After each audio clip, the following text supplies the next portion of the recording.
The story starts with a kid playing a strategy RPG on his PC, even while in the hospital. Out of nowhere, his body gets heavy, everything goes black, and his mind is sucked into an imaginary ocean.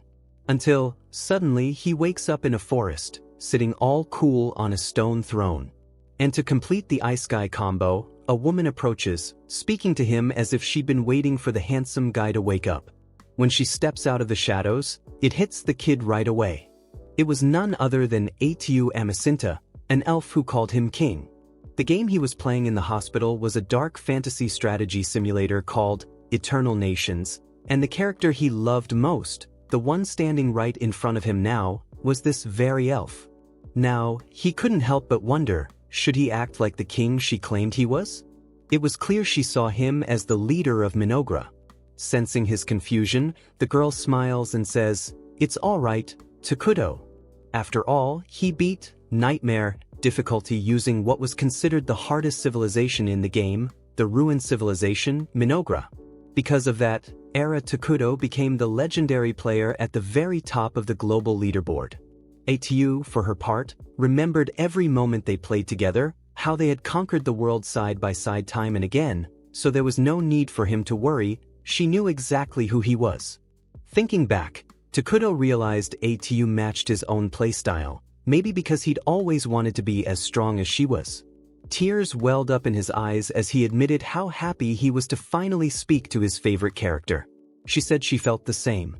Takudo asked if this was heaven, and if Atu was the one who'd brought him here, but she explained that she, too, had simply appeared in this place out of the blue, and it didn't seem much like paradise. If anything, she thought, it felt more like the world of Eternal Nations, no doubt about it. She said it was a miracle, and it was a true honor to meet her master in person. With that, the elf knelt before the boy, took his hand, and invited him to start again, just the two of them, building a kingdom of their own. As tempting as the offer was, Takudo was still lost in confusion. Even so, with his loyal companion by his side, maybe this was his chance to relive those golden days in this new world. So, Takudo called on his servant to begin their journey together. Au Amacinta introduced herself as the child born from the mud who will bring destruction to the world, declaring that, from now on, her body and mind belonged solely to her master. Hearing this over-the-top speech, Takudo cringed so hard he almost had a stroke. He realized that saying this stuff in real life is way harder than in the game, and Atu admitted it was a little embarrassing for her, too. Still, the king decided to play along, calling the elf his first and only subordinate, his confidant and right hand. Then Takudo asked if his servant knew what Minogra's first move should be, and in perfect sync, the two replied, "Let's go into hiding." Next, Takudo summons a scout using emergency production. Without delay, a creature known as a long-legged insect crawls out of a portal, a sight both Takudo and Atu found a bit gross, to be honest.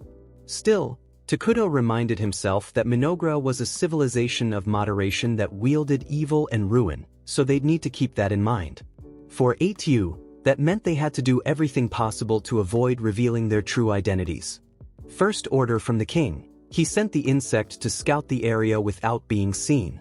Watching the bug scuttle off, Takudo realized he could see through its eyes. That summoning had cost him 100 mana, leaving him with 100 more. To set up the base, the operations sector, would cost another 20. Atu lays down the law that emergency production costs a ton of mana, so they should be careful with their spending. Takudo admitted he really wanted to create a warrior to defend them, but that would probably drain all his mana. Speaking of combat, the elf pledged to do her best, or at least, that's what she wanted to say, if she weren't so weak right now. Takudo understood. Atu was a hero unit who got stronger over time, but at the moment her strength was only 3, less than even some basic enemies. In short, their entire plan to build Minogra was at serious risk if they were attacked by pretty much anything. Using the scout's vision, Takudo surveyed the land around them, forest as far as the eye could see. So far, no monsters in sight. Au thought the forest was a perfect place to hide, but found it strange that the long-legged insect hadn't spotted a single animal along the way. Even worse, Takudo realized there was absolutely nothing to eat. All they could do was stay alert and hope something turned up. Atu apologized for not being more helpful, but the boy told her that just having her company was more than enough, making her eyes shine with joy. Seeing her so moved, he thought to himself how hard it had been to notice these little things in the game, but Atu's personality really was just like this. Putting that aside, through the scout's eyes, Takuto soon discovered a community of dark elves not far away. He explained that this type of elf tended to be neutral, maybe leaning a bit toward evil, which, honestly, was a relief. At the very least, it confirmed that they really were in the world of eternal nations. On the downside, if there was another civilization's settlement nearby, it could spell trouble. Avoiding war at the start of the game was crucial. So, their top priority was to find a safe place to settle, but before that, they needed to keep an eye on the Dark Elves and gather more information. If things went south, they'd just have to make a run for it. Suddenly, speak of the devil, a small group of Dark Elves appeared before the stone throne where Minogure's two companions sat. To them, our man Takuto was just a shadowy, sinister figure, a vision so terrifying it made their leader, Jia, break out in a cold sweat. Convinced he was witnessing the devil himself, incarnate, knowing his actions could decide the fate of his entire race, Jia composed himself and stepped forward. Bowing, he introduced his companions as members of the Mazeram clan. His own name was Jia Najeev, and he apologized for entering the forest without permission from what appeared to be the master of these lands. With a chilling expression, Atu recognized that this elf truly understood the gravity of trespassing here, but wanted to know the reason.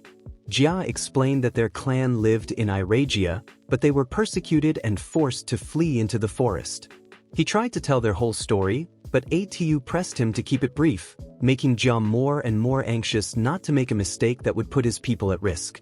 Amidst this, Takuto commented on how thin the Dark Elves looked, and Jia admitted, with a heavy heart, that they hadn't found any food there. The elf then wondered why his clan had to endure so much suffering, when all they wanted was a peaceful place to live. Out of nowhere, the supposed master of the shadowy forest offered him a handful of apples. Takuto mentioned that they taste delicious if you cut them into the shape of a rabbit. Jia had never seen fruit like this and wondered if it would be rude to try one on the spot. But the rest of his group was too hungry for such concerns. They bit into the apples and smiles spread across their faces. But that wasn't all. Takuto opened a portal and handed out pears as well. Jia bowed even lower, saying there were others like them, including small, starving children. So, instead of eating now, he asked for permission to take the fruit back to the others.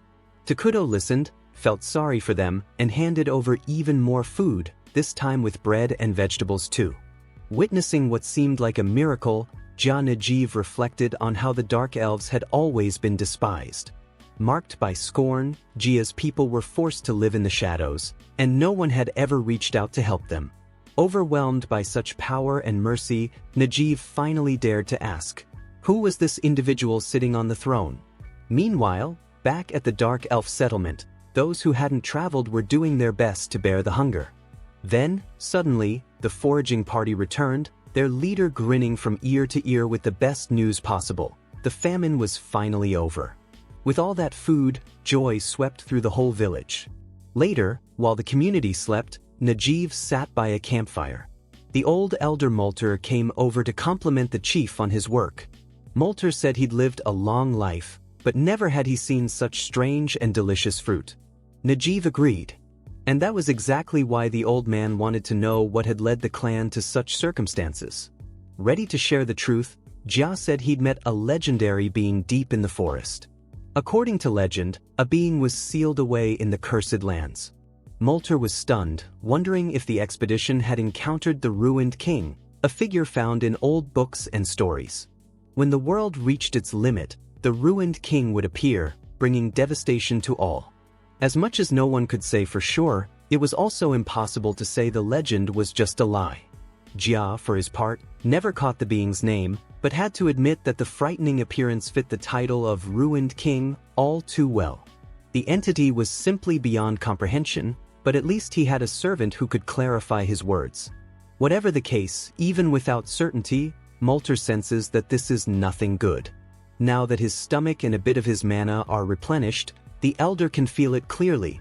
This forest is far from normal. He wonders if Jia gave the entity something in exchange for the food. But the chief insists that's not the case. Molter doesn't buy it. He argues that the King of Ruin would never do a good deed without expecting something in return. But Jia swears there was no price. It genuinely seemed to be an act of mercy. His Grace, as Jia calls him, saw the dire situation the Dark Elves were in and showed them compassion. Hearing this, Elder Molter is infuriated that Jia would refer to the King of Ruin as His Grace, and starts to suspect that the leader has fallen under the entity's spell. That's when an argument breaks out between these two pillars of the community. Jia insists they owe the utmost respect to someone who fed their people.